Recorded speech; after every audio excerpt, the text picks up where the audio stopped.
Start with Lamar's latest. Good. First up, the Falcons owner Arthur Blank questioned Lamar's longevity and style of play. And soon thereafter, Lamar tweeted, maybe in response to Arthur Blank, maybe not. I don't remember me sitting out on my guys week 1 versus the Jets to week 12 versus the Broncos. How come all of a sudden I sit out because of money in which I could have gotten hurt at any time within that time frame when we know the Super Bowl has been on my mind since April 2018? Let's get real. I'd rather have a 100% PCL than go out there and play horrible, forcing myself to put my guys in a bad situation. Now that's selfish to me. There's future Patriot Lamar Jackson's take. Nick, what was your reaction? I think he's botching this. Oh. He also tweeted out, hey, if you want any Lamar info, go to my new website. I did that. What'd you think of it, Wilds? What'd you think of it? Little blog spotty. Yeah, it reminds you of an old GeoCities page from back, back when AOL would send you 25 free hours. This is what I said. Okay, all right, yeah. You were on the same page there. The website's not great. Yeah. Anyone in the audience bought the home gym? Not yet. Not yet. How's that one going? It's the home equivalent of the website, right? Yeah. The gym equivalent. What about the interview he promised us? Have we gotten it? Not yet. Those tweets, you think they were well crafted? Well, no. No tweets. Listen, do I think there are teams that should sign Lamar Jackson? Of course. The Colts should do it. The Falcons being out on it's crazy. The Patriots we talked about and Wilds is coming around on, more than coming around, I think. Lamar is one of the 10 best quarterbacks in the league. There's no denying that. Yes. However, he is not a can't-miss, everyone has to line up for you guy because of injury concerns and because of his spotty postseason resume. And because of that, he needs to handle this better than he has. If this were Patrick Mahomes, wouldn't matter the tweets or the websites or anything, whole league's lining up. But people have concerns about Lamar's lack of development as a passer, about Lamar's health. And when I say health, I don't just mean his knees. I mean his bronchitis, his lungs. The guy's sick a lot when it gets cold, and people seem to think it's because of an immature lifestyle, is what has been leaked by the league against him. He has a whole league working against him right now because he wants a fully guaranteed deal. So he needs to handle this perfectly. He is handling it very poorly. And it's not helping him. Now, does that mean the Colts shouldn't go after him? No, I still think they should after the draft. But I don't think Lamar's done himself any favors in this. Any favors. Yeah, I've thought a lot about this, and we've talked a lot about it. And I've had to say, you know what? If my child was in Lamar Jackson's shoes, all right, or if I was his dad or whatever, what would I say to him? All right, number one, I would say you do need to get an agent. Let's get an agent, because Lamar has told us many times via Twitter, you can't believe, everything you hear out there, right?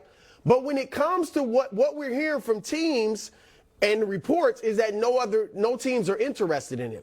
Now, does he really know that? Or is he just like us? He has to believe the reports. He doesn't know.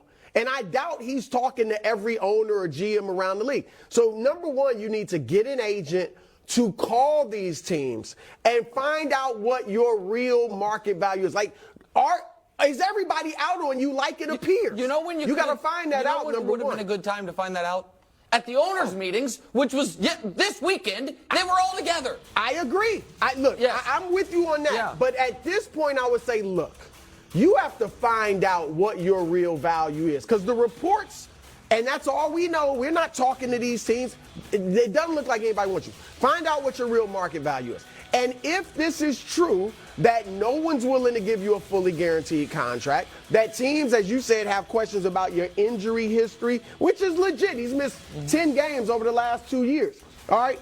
Then I think, and I know he doesn't want to play with the Ravens anymore, but you have to say, let's sit down with the Ravens. According to Schefter, they offered him $133 million fully guaranteed, then another $175 guaranteed against injury, and $200 million, if he's still on the roster in 2026. Yeah. Go back to the Ravens with your agent and have them start negotiating on that. Because here's the thing Lamar doesn't understand. It doesn't matter that we all think you're better than Deshaun Watson and you don't have the baggage that Deshaun Watson has. It doesn't matter any of that, what Lamar thinks, what we think, what fans think. What matters is what the 32 owners think. And if none of them are willing to give you a fully guaranteed deal, guess what? Your market value is not a fully guaranteed deal. He has to understand it. There's one place you can get paid for playing football like this, and that's the NFL. Well, what's he going to do? Can I say one other thing about the Deshaun thing? Here's what's tricky for Lamar on the Deshaun thing. Everyone agrees they made a mistake. It's not as if the leagues, the media in the leagues are like, hey, that Browns trade and deal for Deshaun, savvy. Everybody, what Lamar wants, and I get why he wants it, is a deal that is universally regarded as a bad one for the team. Nobody thinks the Browns did well there. They gave up 3 first-round picks and paid Deshaun Watson like he's the best quarterback in football. It's too many draft picks, and he's not close to the best quarterback in football. Yeah. So that hurts him drastically, where it's like, why won't you also do a bad deal? Well, in the history of, the next deal up, no matter whether you're better than that guy or not, you're getting more money. That's not a written rule. Correct. That's only because that's what the owners have done. It doesn't mean it's automatically going to happen. And that's what Lamar's got to realize. I mean, Burrow's going to get more money, don't you think? Well, it might be good for him if Burrow or Herbert or Jalen Hurts sign now. Then he would be able to play off of that deal or maybe get the same agent as one of those guys. Wilds, you during, I think it was our Black History Month vignette, you talked about Curt Flood one of those years. Curt Flood took a stand. We all agreed it was the right stand. We all agreed, or we all agree in retrospect, that it greatly helped the players. Yeah, did not help Curt Flood financially. He played, I think, 11 more games. Yeah. Right. Cap took a stand on something far bigger. He never played again. Fighting for true free agency, fighting for racial and social justice are bigger than fully guaranteed contracts. They're different. I understand. The reason I'm bringing it up is this. I think there is a correct narrative that Lamar is taking this stand for Lamar and for the players at all. You know what I mean? The players as a whole. What I hope he understands, I don't mean to sound this patronizing because maybe he does. I don't mean it like that. But what I really hope he understands is the people who actually take those stands often do not benefit from it. It is done in principle for the greater good. But if it really is, somebody needs to break the dam on fully guaranteed money, and I will be that person. There is a massive risk associated with it. And the reward might not be felt by you. It might be felt by other people. And I don't think it'd be one thing if he had made $200 million already and played a long time, and he's like, okay, we'll see. That's not the situation. He's made like $27 million. Yeah. The $32 million he might forego if he sits out this tag is more than he's made his whole career. And I agree with you. I think if Lamar gets his fully guaranteed, it obviously would benefit players going forward. But is he doing, has he said he's doing it for the other players? Has it been written that he's just like, look, it is fundamentally wrong for us not to have guaranteed deals? I don't see any of that. I think Lamar's, and I'm not mad at him, but I think he's doing this for him because he thinks, hey, I'm better than Deshaun. I don't have the baggage that Deshaun has off the field. I should get a fully guaranteed deal. I don't know if he's doing it thinking we all should get this. On the team front, let's take a look at Lamar's Week 1 team odds. Ravens still in the driver's seat there. Then it's the Colts.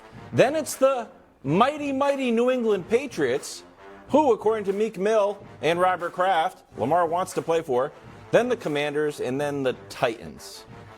You know what's funny about those odds?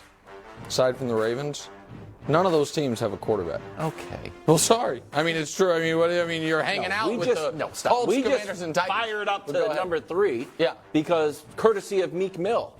Yeah. And I do agree that Lamar needs an agent, but I'm also a fan of Meek Mill leaking to the Patriots owner. We'll get to the Patriots. Can I ask you a question, bro? Yeah. Are you now with me that he's played his last game as a Raven?